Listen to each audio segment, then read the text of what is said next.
like, no, I'm not here because you're unkind or anything like that. I'm just here to remind you what you already know, because you're already kind. True nature, is living life from the heart. So you spoke of from the time we arrive in this world. Now, you grew up in an unkind environment. How did that influence your attitude toward kindness?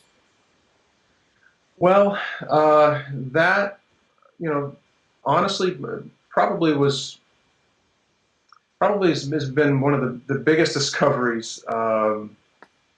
Searching for happiness all those years, I tried Eastern philosophy, I tried Western psychology, everything, and it all came down to the fact that yes, I did grow up in an environment that there were many acts of unkindness, and that really that woke me up to realize that wow, unkindness. As I've often said, that the happiest people in the world are the ones that live from their heart and they're kind to themselves, others, and the earth.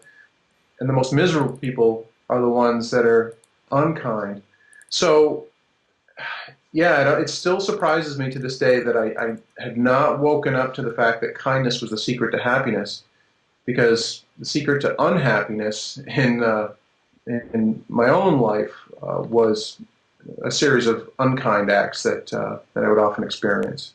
It's interesting. It makes me think of Rumi's quote, "It is God's kindness to terrify you in order to lead you to safety." That's powerful. So what you went through as in your childhood, that was God being kind to you to wake you up, to help others wake up and be kind. Yeah, and I look at everything that happened to me.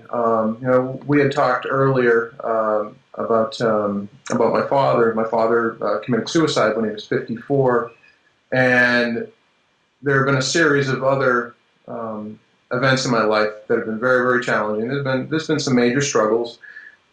With that said, I am extremely grateful for all of it. I look at it now, there's just perfection in every single moment. Because had those things not happened, my father's death, the way it happened, it inspired me. It inspired me to start searching in a deeper way to not only change my life, but to ultimately change the lives of other people.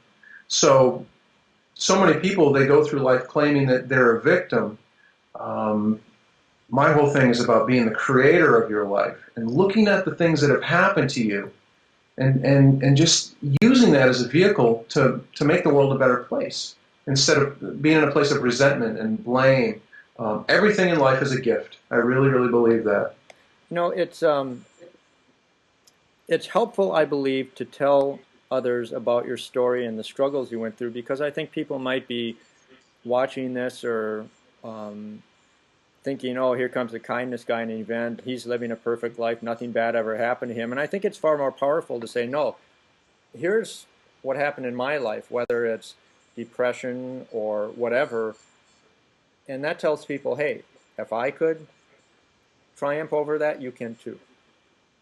Well, and that was the biggest thing that I had learned right from the beginning. When I started to give workshops and programs, I went on stage, and whether it was adults or a group of kids, I'm just talking about kindness.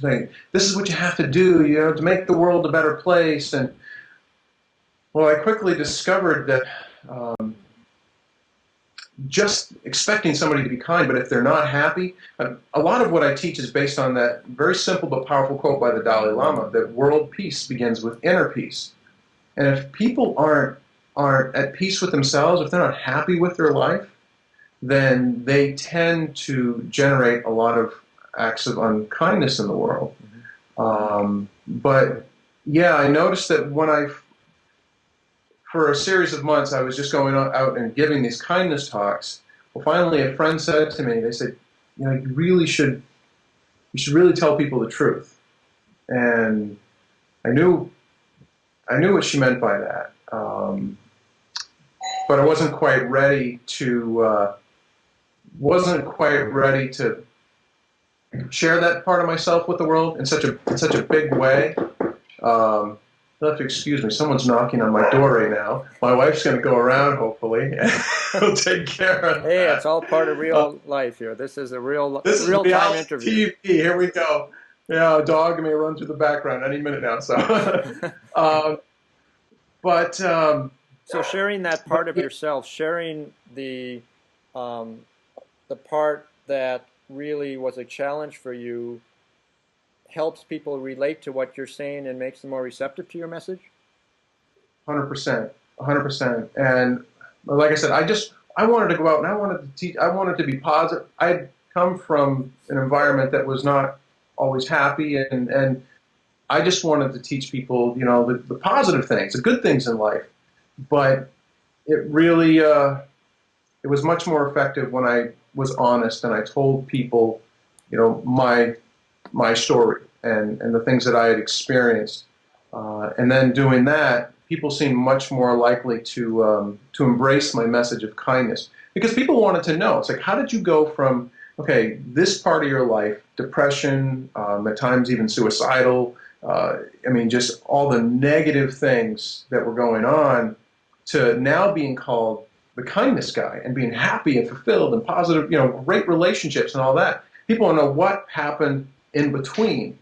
And that became my new thing, is I started sharing people a series of choices and different philosophies that have basically brought me to where I am today. That's great. Tell me about your kindness events, which are based on performing random acts of kindness. The kindness events have been incredible.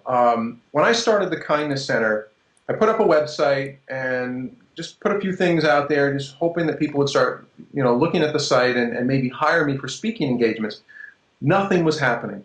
The first 6 months that I was open, my income was $500, and it's hard to support a family on that. So I said, okay, I've got to do something radical, something different. And I used to watch the show 24, which is a great show, but I hit a point in my life where I'm like, you know what, I'm going to start cutting out, violence and whether it's TV or news and things like that. But as I was watching it one night, I started thinking, it's like, okay, here's Jack Bauer for 24 straight hours. He's just blowing up everything in sight. He's shooting anybody that gets in his path. Wouldn't it be cool if somebody went out for 24 straight hours and did nothing but nice things? So I had this idea called 24 Hours of Kindness. And basically, it's to get up in the morning and to go out without sleep, with no breaks, for 24 straight hours and perform as many random acts of kindness as possible. And the media just freaked out over this event. And I got news and radio, local and national, all kinds of magazines. And so that event put us on the map. And from there, we've continued to do other kindness events. We did one driving from Los Angeles to Maine, cross country random acts of kindness, September 11th. And I think everybody can relate to this. Remember the weeks after September 11th, when everybody was so, you were patient, you were letting people out in traffic, you were smiling at strangers, just being really kind and loving towards even complete strangers. Well, we started doing this last year on September 11th through the 30th. We do a project called Remembering Kindness.